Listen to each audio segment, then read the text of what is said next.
Hello friends, good evening ಎಲ್ಲರಿಗೂ. ತುಂಬ ಚೆನ್ನಾಗಿ ಮಳೆ ಬರ್ತಾ ಇತ್ತು. ಇದ್ದಕ್ಕಿದ್ದಂಗೆ ಶುರುವಾಯಿತು ಮಳೆ. ಶ್ರೇಯು ಅಂಗಡಿಗೆ ಏನಾದ್ರು ತರೋದಕ್ಕೆ ಅಂತ ಹೋಗಿದ್ದ, ತಿನ್ನೋದಕ್ಕೆ.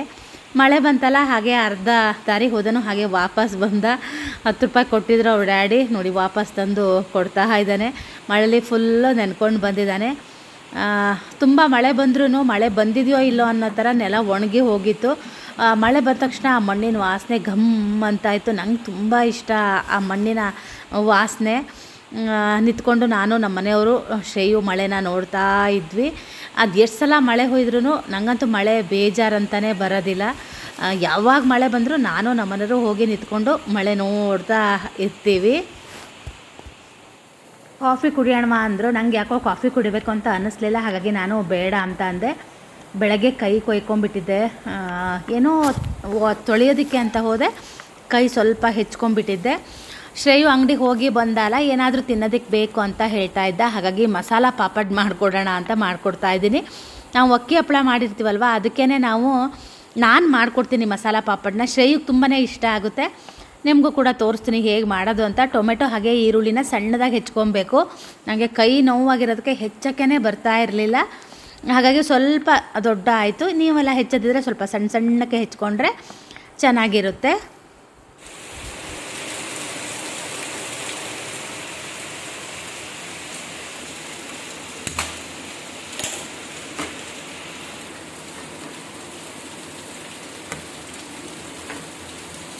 ಶ್ರೇಯುಗೆ ಹಪ್ಪಳ ಸುಟ್ಟು ಮಾಡಿಕೊಟ್ರೆ ಚೆನ್ನಾಗಿ ಅಂತಾನೆ, ಹಾಗಾಗಿ ನಾನು ಹಪ್ಪಳನ ಸುಟ್ಟು ಮಾಡಿಕೊಡ್ತೀನಿ. ನೀವ್ಯಾರಾದ್ರೂ ಹಪ್ಪಳ, ಉದ್ದಿನ ಹಪ್ಪಳ ಇದ್ದರೆ ಚೆನ್ನಾಗಿರುತ್ತೆ.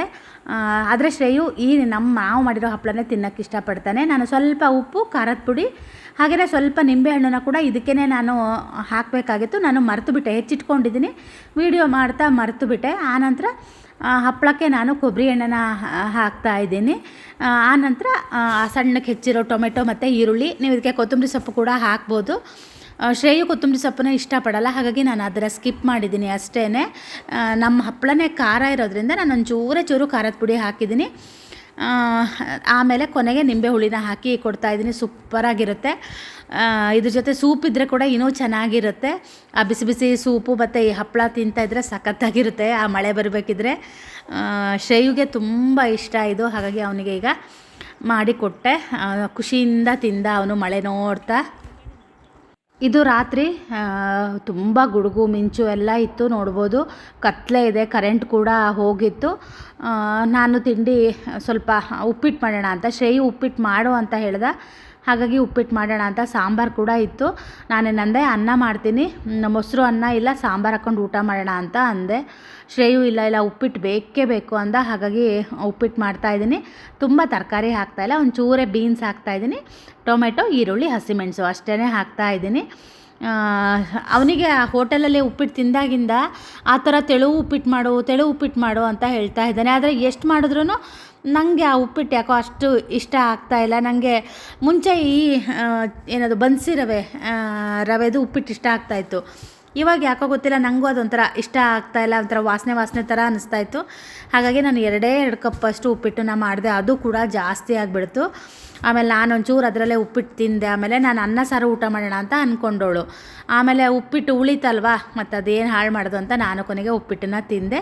ನಾನು ಸ್ವಲ್ಪ ನೀರು ನಮ್ಮ ಹತ್ರ 1ಕ್ಕೆ 4 ಲೋಟ ಹಾಕೋದಕ್ಕೆ ಯಾರೋ ಕಮೆಂಟಲ್ಲಿ ಹೇಳಿದರು, ಹಾಗಾಗಿ 4 ಲೋಟ ಹಾಕಿದೆ. ಹೌದು, ಕರೆಕ್ಟಾಗಿ ಬಂತು.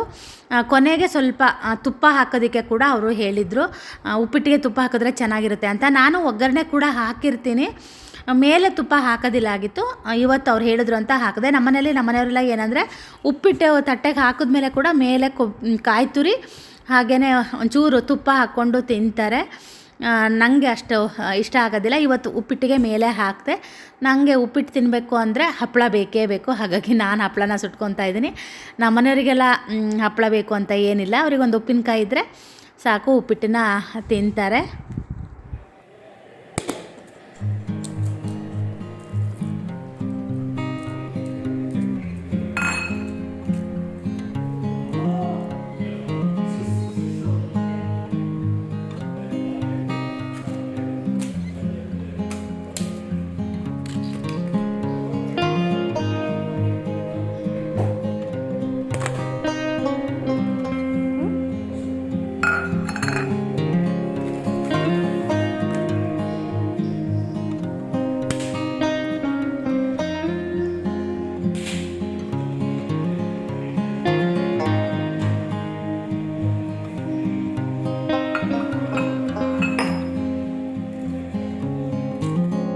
ರಾತ್ರಿನೇ ಆಲೂಗಡ್ಡೆನ ಬೇಯೋದಕ್ಕೆ ಹಾಕಬೇಕಾಗಿತ್ತು. ಅದು ಉಪ್ಪಿಟ್ಟು ಮೇಲಾಯಿತು, ನೆನಪು ಕೆಳಗಾಯಿತು ಅನ್ನೋ ಥರ ಆಯಿತು, ಮರೆತು ಹೋಗಿಬಿಡ್ತು. ಹಾಗಾಗಿ ಎದ್ದೊಳೆ ಆಲೂಗಡ್ಡೆನ ನೆನೆಸಿಟ್ಟಿದ್ದೆ. ಇವಾಗ ಚೆನ್ನಾಗಿ ತೊಳಿತಾ ಇದ್ದೀನಿ. ಪೂರಿ ಮಾಡಿ ಆಲೂಗಡ್ಡೆ ಪಲ್ಯ ಮಾಡೋಣ ಅಂತ ಅಂದ್ಕೊಂಡಿದ್ದೀನಿ.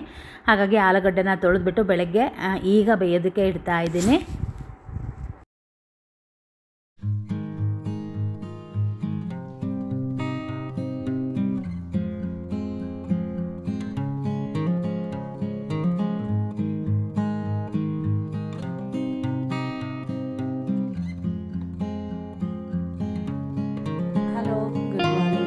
ನಿನ್ನೆ ಮಳೆ ಬಂದಿದೆ ಗೊತ್ತಾ? ಮಳೆ ಬಂದಿದೆ ಅಂತ ಅನ್ನಿಸ್ತಾನೇ ಇಲ್ಲ.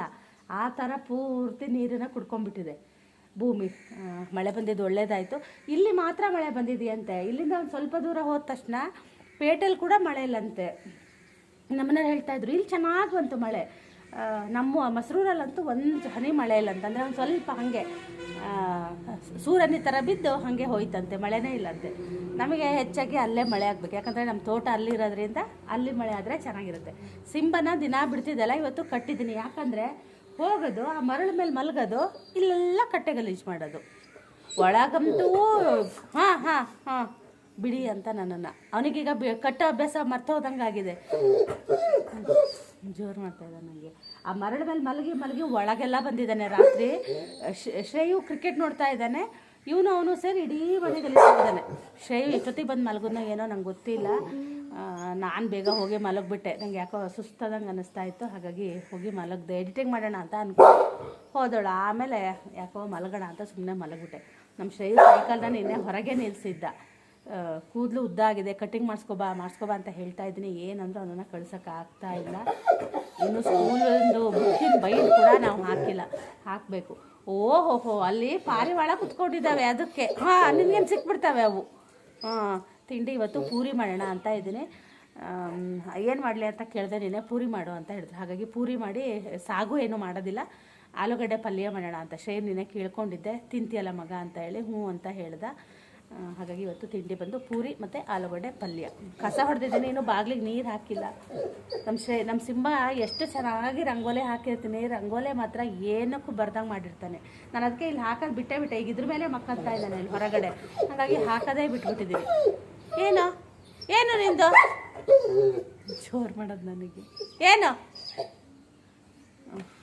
ಇನ್ನೂ ಪೂರಿಗೂ ಹಿಟ್ಟು ಕಲಿಸಿಲ್ಲ. ಪೂರಿಗೆ ಹಿಟ್ಟು ಕಲಿಸಿ ಬಂದೆ, ಬಾಗಿಲಿಗೆ ನೀರು ಹಾಕ್ತೀನಿ. ಕಸ ಹೊಡ್ಕೊಂಡೆ. ನಮ್ಮನೆಯವ್ರು ಹೋದ್ಮೇಲೆ ಕಸ ಹೊಡ್ಕೊಂಡೆ. ಅವ್ರು ಬೇಗ ಹೋದ್ರಿ ಇವತ್ತು. ಸ್ವಲ್ಪ ಕೆಲಸ ಇದೆ, ಬೇಗ ಬರಬೇಕು ಅಂತ ಕೂಡ. ತೋರಿಸ್ತೀನಿ ಹೆಂಗೆ ಜೋರು ಮಾಡ್ತಾನೆ. ಯಾಕೆ ಶಿಂಬು ಬಿಡ್ಬೇಕಾ ನಿನ್ನ? ಅಣ್ಣ ಹೇಳ್ತಾನೆ, ಅಣ್ಣ ಇಲ್ಲ ಬಿಡಲ್ಲ ನಾನಿನ್ನ.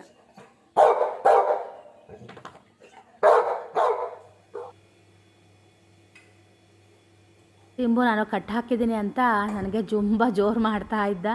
ನಾನು ಅವನ್ನ ಕಟ್ಟಿನೇ ಬಂದೆ. ಇಲ್ಲ ಅಂದರೆ ಇಡೀ ಕಟ್ಟೆ ಗಲೀಜು ಮಾಡ್ತಾನೆ. ಅದು ನೆನ್ನೆ ಮಳೆ ಬಂದಿದ್ದಕ್ಕೂ ಕಾಲೆಲ್ಲ ಹಸಿ ಮಾಡ್ಕೊಂಡು ಬರೋದಕ್ಕೂ ಸಾಕಾದಂಗೆ ಆಗಿಬಿಡುತ್ತೆ. ನಾನು ಎದ್ದಳು ನೀರು ಕೂಡ ಕುಡಿದಿರಲಿಲ್ಲ, ಮರ್ತು ಹೋಗ್ಬಿಟ್ಟಿದ್ದೆ. ಈಗ ಫಸ್ಟು ನೀರು ಕುಡಿದು ಆಮೇಲೆ ಗೋಧಿ ಹಿಟ್ಟನ್ನು ಕಲಸೋಣ ಅಂತ ಬಂದೆ. ನನಗೆ ಅವತ್ತು ಗೋಧಿ ಹಿಟ್ಟಿಗೆ ಸ್ವಲ್ಪ ಚಿರೋಟಿ ರವೆ ಹಾಕಿ ಅಂತ ಯಾರೋ ಹೇಳಿದರು. ಮತ್ತೊಬ್ರು ಯಾರೋ ಕಮೆಂಟಲ್ಲಿ ಹೇಳಿದರು ಚಿರೋಟಿ ರವೆ ಹಾಕಿದರೆ ಒಂಥರ ಗಟ್ಟಿ ಬರುತ್ತೆ ಅಂತ ಹೇಳಿದರು. ಹಾಗಾಗಿ ನಾನು ಇವತ್ತು ಚಿರೋಟಿ ರವೆನ ಹಾಕಲಿಲ್ಲ. ನನಗೆ ಯಾವಾಗಲೂ ಪೂರಿ ಮೆತ್ತಗಿದ್ರೆ ಚೆನ್ನಾಗಿರುತ್ತೆ. ಮೈದಾ ಹಿಟ್ಟಲ್ಲಿ ಮಾಡಿದರೆ ಚೆನ್ನಾಗಿರುತ್ತೆ, ಆದರೆ ನಾನು ಯಾವಾಗಲೂ ಗೋಧಿ ಹಿಟ್ಟಲ್ಲೇ ಮಾಡೋದು. ನನಗೆ ಗೋಧಿ ಹಿಟ್ಟೇ ಇಷ್ಟ ಅನಿಸುತ್ತೆ. ನನಗೆ ಆ ಮೈದಾ ಹಿಟ್ಟಲ್ಲಿ ಮಾಡಿದ್ರೆ ಆ ರುಚಿ ಅಂತ ಅನಿಸೋದಿಲ್ಲ, ಒಂಥರ ಚಪ್ಪೆ ಥರ ಅನಿಸುತ್ತೆ. ಗೋಧಿ ಹಿಟ್ಟಲ್ಲಿ ತುಂಬಾ ಚೆನ್ನಾಗಿರುತ್ತೆ ಅನಿಸುತ್ತೆ. ಹಾಗಾಗಿ ನೀರನ್ನು ನೋಡಿ ಹಾಕಿ ಕಲಿಸ್ತಾ ಇದ್ದೀನಿ. ಕೆಲವೊಬ್ಬರು ಸಕ್ಕರೆ ಹಾಕಿದ್ರೆ ಕೆಂಪು ಕಲರ್ ಬರುತ್ತೆ ಅಂತ ಹೇಳ್ತಾರೆ. ನಿಜ ಹೇಳ್ತೀನಿ, ಅಡುಗೆಯಲ್ಲಿ ರುಚಿ ಒಂದಿದ್ದರೆ ಸಾಕು. ಕಲ್ಲರು ಅದು ಚೆನ್ನಾಗಿರಬೇಕು ನೋಡೋದಕ್ಕೆ. ಆ ಥರ ಎಲ್ಲ ನಾನು ಆರೋಗ್ಯಕ್ಕೆ ಒಳ್ಳೆಯದಲ್ಲದೆ ಇರೋದನ್ನು ನಾನು ಯೂಸೇ ಮಾಡೋದಿಲ್ಲ. ಸೋಡಾ ಆಗಲಿ ಆ ಥರದ್ದೆಲ್ಲ ನಾನು ಹಾಕೋದೇ ಇಲ್ಲ. ಏನೂ ಹಾಕ್ತಾಯಿದ್ರೂ ಕೂಡ ಚೆನ್ನಾಗಿರುತ್ತೆ. ಏನಂದರೆ ಪೂರಿ ಹಿಟ್ಟನ್ನು ಕಲಸೋದು ಮುಖ್ಯ ಆಗುತ್ತೆ. ನಾನಿವತ್ತೊಂದು ಸ್ವಲ್ಪ ಅದೇ ಗಟ್ಟಿ ಕಲಸಿಟ್ಟಿದ್ದೆ. ಆಮೇಲೆ ಚೆನ್ನಾಗಿ ನಾದಿ ಬಿಟ್ಟರೆ ಚೆನ್ನಾಗಿರುತ್ತೆ. ನೆನ್ನೆ ನಮ್ಮನೆಯವರು ಸೂಪರ್ ಮಾರ್ಕೆಟಿಗೆ ಹೋಗಿದ್ದರು. ಬೇಳೆ ಎಲ್ಲ ತೊಗೊಂಡು ಬಂದು ಕೊಟ್ಟಿದ್ದಾರೆ ಒಣಗಿಸು ಅಂತ ಹೇಳಿ. ಏನು ಗೊತ್ತಾ, ತುಂಬ ಸಂಜೆ ಆದ ತಕ್ಷಣ ಮಳೆ ಬರೋಕ್ಕೆ ಶುರು ಆಗಿಬಿಡುತ್ತಲ್ಲ, ಹಾಗಾಗಿ ಮತ್ತು ಮೋಡ ಬೇರೆ ಇರುತ್ತೆ, ಹಾಗಾಗಿ ಚೆನ್ನಾಗಿ ಬಿಸಿಲು ಬಿಡಲಿ ಅಂತ ಹೇಳಿ ಹಾಗೆಯೇ ತೊಗರಿಬೇಳೆ ಕೂಡ ತರೋದಕ್ಕೆ ಹೇಳಿದ್ದೀನಿ. ಒಟ್ಟಿಗೆ ತರೋದಿಲ್ಲ, ಹೀಗೆ 5 ಕೆ ಜಿ ಅಷ್ಟು ಎಲ್ಲ ಬೇಳೆನೂ ತಂದು ಇಟ್ಕೊತಾ ಇದ್ದೀವಿ. ಮಳೆಗಾಲಕ್ಕೆ ಎಲ್ಲ ರೆಡಿ ಮಾಡ್ತಾ ಇದ್ದೀನಿ. ಇದನ್ನು ತೊಗರಿಬೇಳೆ ತಂದ ಮೇಲೇ ಒಣಗಿಸೋಣ ಅಂತ, ಹಾಗಾಗಿ ಒಂದು ಕೆರ್ಸಿಗೆ ಹಾಕಿ ಇಡ್ತಾ ಇದ್ದೀನಿ. ನಾನಿವಾಗ ಮೊಸರು ದಾಲನ್ನ ಹೆಚ್ಚಾಗಿ ಯೂಸ್ ಮಾಡ್ತಾ ಇರೋದ್ರಿಂದ ನಾನು ಮೊಸರು ದಾಲ್ ಕೂಡ 5 ಕೆ ಜಿ ತರಿಸ್ಕೊಂಡೆ. ಹಾಗೆ ತೊಗರಿಬೇಳೆ ಕೂಡ 5 ಕೆ ಜಿ ತನ್ನಿ ಅಂತ ಹೇಳಿದ್ದೀನಿ. ಇವತ್ತು ಸ್ವಲ್ಪ ಕೆಲಸ ಇತ್ತು, ಹಾಗಾಗಿ ಬೇಗ ಕೆಲಸ ಮುಗಿಸ್ಕೊಳ್ಳೋಣ ಅಂತ ಹೇಳಿ ಕೆಲಸ ಮುಗಿಸ್ಕೊತಾ ಇದ್ದೀನಿ. ಹಾಗೆಯೇ ಸಾರು ಕೂಡ ಮಾಡೋದಿಲ್ಲ, ನೆನ್ನೆದೇ ಸ್ವಲ್ಪ ಸಾರಿದೆ ಅಲ್ಲ. ಹಾಗೆಯೇ ಪುಳಿಯೋಗರೆ ಖಾರ ಕೂಡ ಸ್ವಲ್ಪ ಇದೆ. ಶ್ರೇಯುಗೆ ಪುಳಿಯೋಗರೆ ಖಾರ ಮಾಡಿ ಕೊಡ್ತೀನಿ, ಇಲ್ಲಾಂದರೆ ಪೂರಿ ಉಳಿದ್ರೆ ಪೂರಿನೇ ಮಾಡಿ ಕೊಡೋಣ ಅಂತ ಅಂದ್ಕೊಂಡಿದ್ದೀನಿ. ಸ್ವಲ್ಪ ಇವತ್ತು ಕೂಡ ಹೊರಗಡೆ ಹೋಗೋದಿತ್ತು, ಹಾಗಾಗಿ ಬೇಗ ಕೆಲಸನೂ ಮಾಡ್ಕೊತಾ ಇದ್ದೀನಿ. ಎದ್ದಿದ್ದು ಕೂಡ ನಾನು ಸ್ವಲ್ಪ ಬೇಗನೆ ಆಗಿತ್ತು. ಮಾವಿನ ಹಣ್ಣು ಏನು ಗೊತ್ತಾ, ಅವತ್ತು ನಮ್ಮನೆಯವ್ರು ತಂದಿರೋದು ಕೆಲವೊಂದೆಲ್ಲ ಒಂಥರ ಕೊಳತು ಹೋದಂಗೆ ಆಗ್ತಾಯಿದೆ. ಆ ಥರದ್ದೆಲ್ಲ ಕೊಳತು ಹೋಗಿರೋದನ್ನು ಎಸ್ದುಬಿಟ್ಟು ಚೆನ್ನಾಗಿರೋದನ್ನು ಮಾತ್ರ ತಂದು ಇಡ್ತಾ ಇದ್ದೀನಿ. ಇವಾಗಂತೂ ಹಣ್ಣುಗಳು ಬಂದಿದ್ದಾವೆ ಅಂದರೆ ಈ ಸಲ ಮಾವಿನ ಹಣ್ಣು ನಾನು ಯಾವ ವರ್ಷವೂ ಇಷ್ಟು ಹಣ್ಣು ನೋಡಿರಲಿಲ್ಲ, ಆ ಥರ ಹಣ್ಣು ಬಂದಿದೆ. ಈ ಸಲ ಆವಾಗವಾಗ ಮಳೆ ಆಯ್ತಲ್ಲ, ಹಾಗಾಗಿ ಹಣ್ಣುಗಳು ಜಾಸ್ತಿ ಬಂದಿದೆ ಅಂತ ಹೇಳ್ತಾ ಇದ್ದರು. ನನಗೆ ತುಂಬ ಇಷ್ಟ ಅಂದರೆ ಮಾವಿನ ಹಣ್ಣು ಹಾಗೆ ಹಲಸಿನ ಹಣ್ಣು ತುಂಬ ಇಷ್ಟ, ನಾನು ತುಂಬ ತಿಂತೀನಿ ಕೂಡ. ಆದರೆ ಏನು ಗೊತ್ತಾ, ಈ ಪೇಟೆಯಲ್ಲಿ ಸಿಗೋ ಮಾವಿನ ಹಣ್ಣಿನಗಿಂತ ನಮ್ಮ ಹಳ್ಳಿಗಳಲ್ಲಿ ಸಣ್ಣ ಮಾವಿನ ಹಣ್ಣು ಸಿಗ್ತಾಯಿತ್ತು. ಅವಾಗ ಕಾಡು ಮಾವಿನ ಹಣ್ಣು ಇರುತ್ತಲ್ವ, ಅದು ತುಂಬಾ ಚೆನ್ನಾಗಿರುತ್ತೆ. ನಮ್ಮನೆ ಹತ್ರ ಮರದಲ್ಲಿ ಹೋದ ವರ್ಷ ಅಲ್ಲ, ಆಚೆ ವರ್ಷ ತುಂಬ ಬಂದಿತ್ತು. ಈ ವರ್ಷ ಒಂಚೂರು ತೆನೆ ಬಂದಿರಲಿಲ್ಲ ಅದರಲ್ಲಿ. ನಾನಂತೂ ಎಷ್ಟು ಸಲ ಅದನ್ನು ತೊಗೊಬಂದು ಅದು ಮಾಡೋದು, ಮಾವಿನ ಹಣ್ಣಿನ ಸಾರು ಆ ಥರದ್ದೆಲ್ಲ ಮಾಡಿದ್ದೆ. ನಿಜ ಹೇಳ್ತೀನಿ, ಆ ಹಣ್ಣುಗಳೇ ತುಂಬ ಒಳ್ಳೆಯದು. ಮತ್ತು ಅದು ತಿಂದರೂ ಕೂಡ ಏನೂ ಆಗೋದಿಲ್ಲ. ಈ ಮಾವಿನ ಹಣ್ಣು ತಿಂದರೆ ಆಮಶಂಕಿ ಬೇದಿ ಆ ಥರದ್ದೆಲ್ಲ ಆಗುತ್ತೆ. ಆ ಥರ ಕಾಡು ಮಾವಿನ ಹಣ್ಣು ತಿಂದರೆ ಏನೂ ಆಗೋದಿಲ್ಲ. ಮತ್ತು ಎಷ್ಟು ರುಚಿ ಇರುತ್ತೆ ಗೊತ್ತಾ, ಅದು ಸಣ್ಣ ವಾಟೆ ಇರುತ್ತೆ. ನಾನು ಅದೇ ಅಂತ ಇದ್ದೀನಿ ನಮ್ಮ ಮನೆಯವರಿಗೆ, ಯಾರಿಗಾದರೂ ಕೆಲಸದವ್ರಿಗೆ ಹೇಳಿ ತಂದು ಕೊಡ್ರಿ ಆ ಹಣ್ಣನ್ನು ಅಂತ. ಈ ವರ್ಷ ತಿಂದೇ ಇಲ್ಲ ನಾನು ಅಂತ. ಮುಂಚೆ ಎಲ್ಲ ನಮ್ಮ ಹಿತ್ತಲಲ್ಲಿ ಎಲ್ಲ ಎಲ್ಲಿ ಬೇಕಲ್ಲಿ ಮರಗಳಿರ್ತಾ ಇತ್ತು. ಇವಾಗೆಲ್ಲ ಆ ಹಳೆಯ ಮಾವಿನ ಮರಗಳನ್ನೆಲ್ಲ ಕಡ್ದಿರೋದ್ರಿಂದ ಈಗ ಅಂಗಡಿಲಿ ದುಡ್ಡು ಕೊಟ್ಟು ಹಣ್ಣು ತಂದರೆ ಮಾತ್ರ ತಿನ್ನೋ ಪರಿಸ್ಥಿತಿಗೆ ಬಂದಿದ್ದೀವಿ ನಾವು ಹಳ್ಳಿಯವರು. ಇಲ್ಲಾಂದರೆ ನಮ್ಮ ಮನೆ ಹತ್ರ ಎಷ್ಟು ಮರಗಳಿದ್ವು ಗೊತ್ತಾ, ಒಂದು ಮರಗಳಿಲ್ಲ. ಒಂದೊಂದು ಮರಕ್ಕೆ ಒಂದೊಂದು ಹೆಸರು ಇಟ್ಟು ಕರಿತಾ ಇದ್ದರು. ನಮ್ಮ ಹಳೆ ಮನೆ ಹತ್ರ ಒಂದಿತ್ತು ಹುಲ್ಗೊಣಬೆ ಮರ ಅಂತ, ವಾಟೆ ತೆಳು ಇರ್ತಾಯಿತ್ತು. ಹಣ್ಣಂದರೆ ನಾನು ನಿಜವಾಗ್ಲೂ ಆ ಥರ ಹಣ್ಣೆಲ್ಲ ನಾನು ಜೀವನದಲ್ಲಿ ತಿಂದೇ ಇಲ್ಲ, ಅಷ್ಟು ಚೆನ್ನಾಗಿರುತ್ತೆ. ಜವಾರಿ ಹಣ್ಣು ಅಂತಾರೆ ಗೊತ್ತಾ, ಆ ಥರ ಹಣ್ಣು. ನಾವೆಲ್ಲ ರಜಾ ಬಂತು ಅಂದರೆ ಮಾವಿನ ಮರದ ಅಡಿಗೇ ಇರ್ತಾಯಿದ್ವಿ. ಪೇರಳೆ ಹಣ್ಣು, ಮಾವಿನ ಮರ ಅದರ ಅಡಿಗೇ ಇರ್ತಾ ಇದ್ವಿ. ಕವಳಿ ಹಣ್ಣು, ನೇರಳೆ ಹಣ್ಣು. ಈ ರಜಾ ಬಂತು ಅಂದರೆ ಆ ದೇವ್ರು ಅದಕ್ಕೆ ಸೃಷ್ಟಿ ಮಾಡಿದ್ನೋ ಏನೋ ಗೊತ್ತಿಲ್ಲ, ಮಕ್ಕಳೆಲ್ಲ ತಿನ್ನಲಿ ಅಂತ ಹೇಳಿ ಎಲ್ಲ ಈ ಸೀಸನಲ್ಲೇ ನೋಡಿ ಬಿಡೋದು. ಅಷ್ಟು ಬಿಡ್ತಾಯಿತ್ತು. ಇನ್ನೆಲ್ಲ ಕವಳಿ ಹಣ್ಣು ಬಿಡೋ ಸೀಸನು. ಮಳೆ ಈ ಥರ ಬರ್ತಾಯಿದ್ರೆ ಬೇಗ ಕವಳಿ ಹಣ್ಣು ಆಗ್ತಾಯಿತ್ತು. ನಾವೆಲ್ಲ ತೋಟದ ಮೇಲೆ ಹೋಗ್ತಾಯಿದ್ವಿ, ಮನೆ ಹತ್ರನೇ ಇರ್ತಾಯಿತ್ತು. ಇವಾಗೆಲ್ಲ ಇಲ್ಲೇ ಇಲ್ಲ. ಈಗ ಕವಳಿ ಹಣ್ಣು ತಿನ್ನಬೇಕಂದ್ರೆ ನಾವೇ 1 ಕಿಲೋಮೀಟ್ರ್ ದೂರ ನಡ್ಕೊಂಡು ಹೋಗಬೇಕು. ನಮ್ಮ ತೋಟದ ಆ ಕಡೆ ಸೈಡಿಗೆ ಇದೆ. ಹೋದ ವರ್ಷ ಹೋಗಿದ್ವಿ ಅನಿಸುತ್ತೆ ನಾನು ಅಮ್ಮ. ಈ ಸಲ ಹೋಗೋಣ ಅಂದ್ಕೊಂಡ್ವಿ, ಹೋಗೋದಕ್ಕೇ ಆಗಿಲ್ಲ. ಊರಿಗೆ ಹೋದಾಗ ಬರೀ ಏನಂದರೆ ಗೇರು ಬೀಜ ಆರಿಸೋದು, ಹಪ್ಪಳ, ಬರೀ ಇದೇ ಆಗೋಯ್ತು. ಒಂದಿನೂ ನೆಮ್ಮದಿಯಾಗಿ ಕುತ್ಕೊಂಡು ಊರಿಂದ ಬರಲೇ ಇಲ್ಲ ಈ ಸಲ. ಮತ್ತೆ ಹೋಗೋಣ ಅಂತ ಅಂದ್ಕೊಂಡಿದ್ದೀನಿ, ಗೊತ್ತಿಲ್ಲ ಏನಾಗುತ್ತೆ ಏನು ಅಂತ ಹೇಳಿ.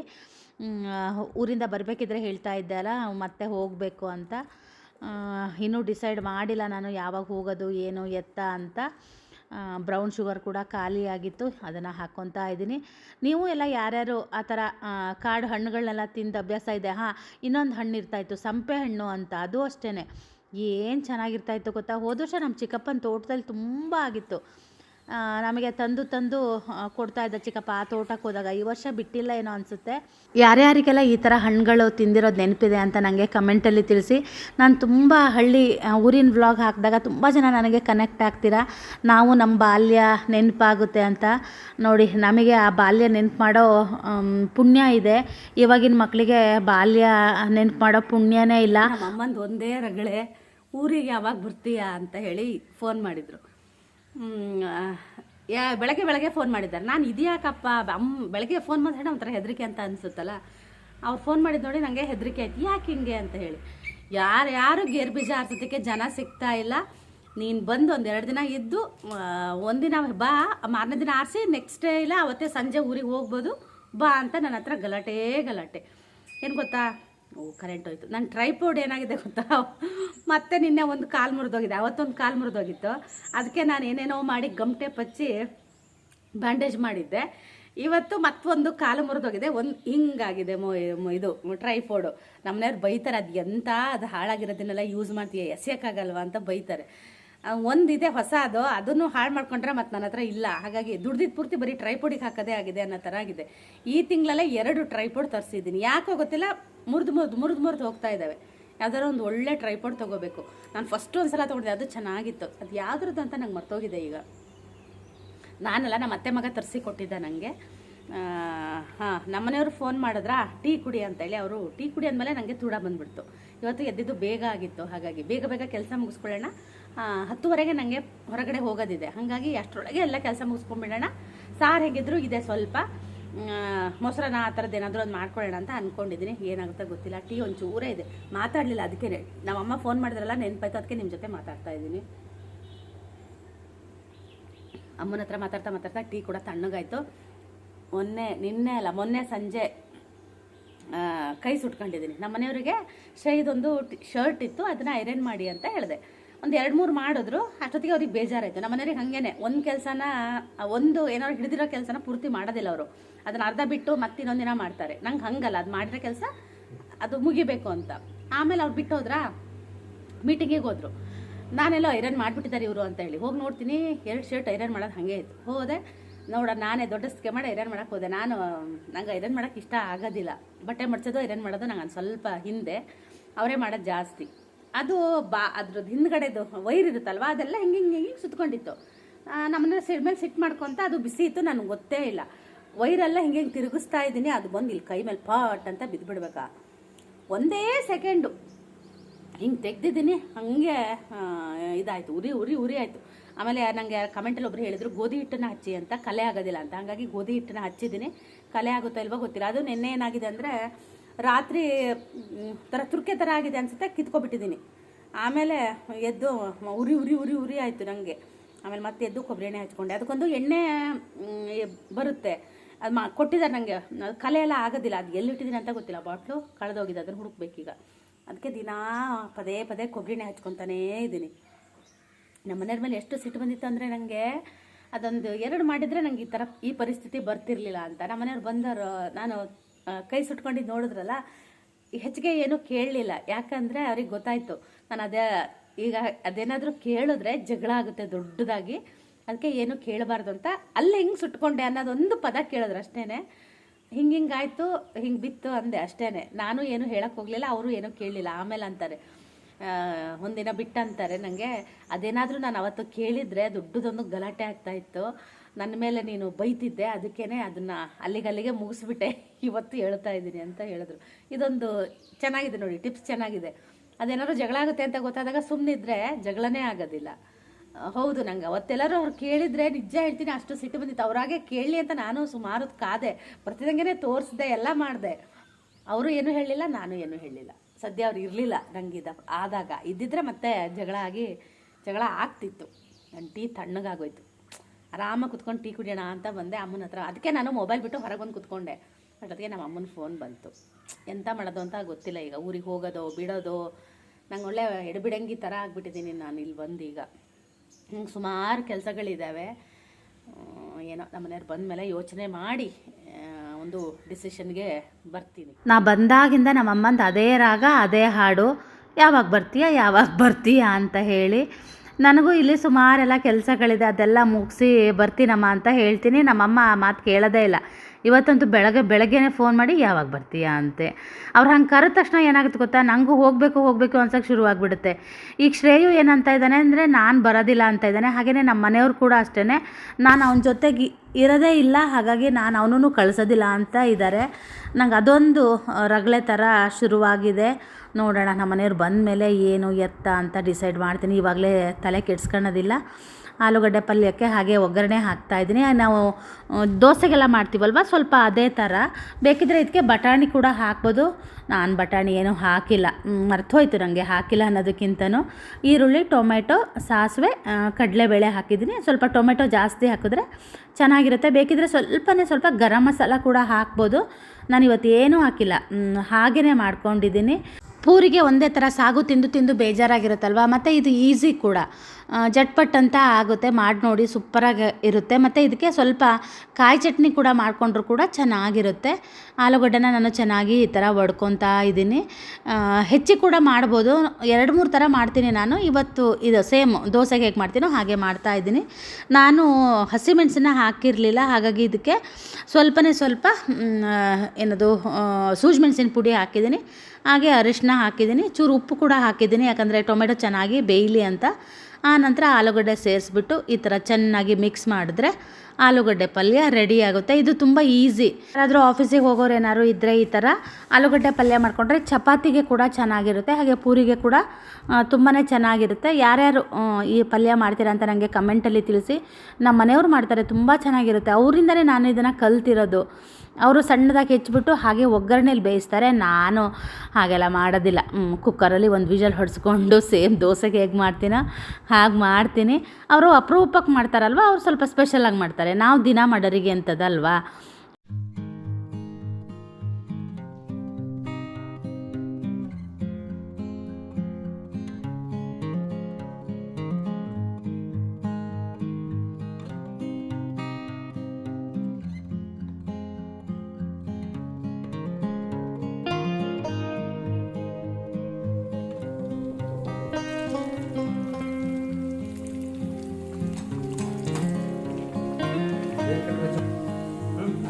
ಅಲ್ಲ, ಇದು ಇಲ್ಲೇ ತಾನಂತ ಮೇಲ್ಕಡೆ ನಮ್ಮ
ಗೊತ್ತಾ, 9:30 ಆಗಿದೆ. ಕೆಲಸ ಎಲ್ಲ ಮುಗೀತು. ಒಂದು ನಿಮಿಷ, ಕ್ಯಾಮ್ರಾ ಕ್ಲೀನ್ ಆಯಿತು ನೋಡಿ. ಅದು ಎಣ್ಣೆ ಆರಿತು ಅನಿಸುತ್ತೆ. ಟೈಮು 9:30 ಆಯಿತು. ನಮ್ಮ ಮನೆಯವರು ಬೆಳಗ್ಗೆ ನಾನು ಪಂಪ್ ಆನ್ ಮಾಡಿರಲಿಲ್ಲ, ಮರ್ತ ಹೋಗ್ಬಿಟ್ಟಿತ್ತು. ಸಂಜೆ ಆನ್ ಮಾಡ್ಕೊಂಡಿದ್ದೆ, ಮಳೆ ಬಂತಲ್ಲ ಆ ಟೈಮಲ್ಲಿ. ಅಯ್ಯೋ ದೇವ್ರಿ, ಯಾಕೆ ಬಂದೆಯೋ ಸಿಂಬು ಒಳಗೆ? ನಾನೆಲ್ಲ ಬರ್ತಿದ್ದೀನಿ ಇವತ್ತು. ಇನ್ನೇನು ಕೆಲಸ ಇಲ್ಲ.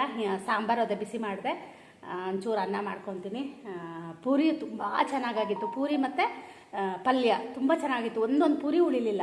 ಅಂದರೆ ನಾನು ಎಷ್ಟು ಬೇಕೋ ಅಷ್ಟೇ ಮಾಡ್ಕೊಂಡಿದ್ದೆ, ಯಾಕಂದರೆ ಮಾಡಿಟ್ರೆ ಚೆನ್ನಾಗಿರೋದಿಲ್ಲ ಅಂತೇಳಿ. ಶ್ರೇಯುಗೆ ಮಧ್ಯಾಹ್ನಕ್ಕೆ ಏನೂ ಇಲ್ಲ, ಮೊಸರನ್ನೇ ಮಾಡಿ ಕೊಡಬೇಕು. ಯಾಕಂದರೆ ಪಲ್ಯನೂ ಸ್ವಲ್ಪ ಮಾಡಿದೆ, ಪಲ್ಯ ಫುಲ್ ಖಾಲಿ ಆಯಿತು. ಹೋಗು. ಹಾಗಾಗಿ ವ್ಲಾಗ್ನ ಇನ್ನೇನು ಮುಂದುವರ್ಸೋದಿಲ್ಲ. ನಾನು ಅದೇ ಈಗ ಬಟ್ಟೆ ವಾಶ್ ಮಾಡಿ ಸ್ನಾನಕ್ಕೆ ಹೋಗ್ತೀನಿ. ನಾನು ನಮ್ಮ ಮನೆಯವರು ಒಂಚೂರು ಹೊರಗಡೆ ಹೋಗಿ ಬರ್ತೀವಿ. ಹಾಗೆಯೇ ವ್ಲಾಗ್ನ ಕೂಡ ಇಲ್ಲಿಗೆ ಮುಗಿಸ್ತೀನಿ. ತುಂಬ ಸಿಂಪಲ್ ಆಗಿರೋ ಒಂದು ವ್ಲಾಗ್ ಹಾಕ್ತಾಯಿದ್ದೀನಿ. ನಿಮಗೆಲ್ಲ ಇಷ್ಟ ಆಗಿರುತ್ತೆ ಅಂತ ಅಂದ್ಕೊತೀನಿ. ಹಾಗೆಯೇ ನೆಕ್ಸ್ಟ್ ವ್ಲಾಗಲ್ಲಿ ಸಿಗ್ತೀನಿ. ಅಲ್ಲಿ ತನಕ ಬಾಯ್. ಏನು ಅವನಿಗಿನ್ನೂ ಊಟ ಹಾಕಿಲ್ಲ ನಮ್ಮ ಮನೆಯವರು. ಊಟ ಒಂದು 5 ನಿಮಿಷ ಬಿಟ್ಟು ಹಾಕ್ತೀನಿ ಅಂತ ಹೇಳಿದ್ರು. ಬಂದ ತಕ್ಷಣ 2 ಬಿಸ್ಕೆಟ್ ಹಾಕಿದ್ರು. ಹಾಗಾಗಿ ನೆಕ್ಸ್ಟ್ ವ್ಲಾಗಲ್ಲಿ ಸಿಗ್ತೀನಿ. ಅಲ್ಲಿ ತನಕ